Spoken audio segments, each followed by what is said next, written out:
எனக்கு இந்த மாதிரி தொடர்ந்து பிரச்சனைகளாக இருந்தாலும் எனக்குன்னு ஒரு லைஃப் இருக்குல்ல. திருமணம், கல்யாணம், குழந்தை குட்டி, குடும்ப வாழ்க்கைன்னு எனக்குன்னு ஒரு ஆசை இருக்குல்ல. எங்கள் வீட்டாளுங்கள்லாம் என்னை வந்துட்டு ஏதாவது ஒரு சாமியார் ஆக்கி விட்டாரலாம், ஏதாவது என் வாழ்க்கையை கெடுத்து கொள்ளலாம் அப்படின்னு சொல்லி எங்கள் வீட்டாளுங்களே சொல்லி எய்ம் பண்ணுறாங்கன்னு சொல்லி எனக்கு தெரிஞ்சு போச்சு. அப்படின்னு சொல்லிட்டு நான் எனக்கு நானே சரி பொண்ணு பார்த்துக்கலாம் அப்படின்னு சொல்லிட்டு தேட ஆரம்பிச்சேன். மறுபடியும் எங்கே இவன் நல்லா இருந்துறான்னு சொல்லிட்டு வீட்டாளுங்க இவங்க பூரா இது பண்ண ஆரம்பிச்சிட்டாங்க. ஏன்னா 2 தடவை நான் டிவோர்ஸ் ஆகிருந்தாலும் நான் வாழ்க்கையை இன்னும் வாழலன்னு தான் சொல்லுவேன். ஏன்னாக்கா என் வயசு பசங்கள்லாம் லவ் பண்ணிக்கிட்டு இருக்காங்க, ஜாலியாக சுற்றிருக்காங்க, ஊர் சுற்றுறாங்க. ஆனால் நான் எப்போ பார்த்தாலும் வேலைக்கு போகிறது, சம்பாதிக்கிறது. ஏன்னா ஃபேமிலி அந்த மாதிரி ரொம்ப நல்லா வாழ்ந்துக்கிட்டு இருந்த குடும்பம் திடீர்னு டவுன் ஆகி போச்சு. ஒரு 2 தலைமுறை எங்கள் அப்பனும் எங்கள் தாத்தனும் அப்பனும் சரியாக இல்லாதனால எங்கள் ஃபேமிலி டவுன் ஆகி போயிடுச்சு.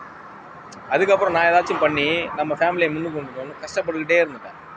அதனால் என்னால் வந்துட்டு சரியாக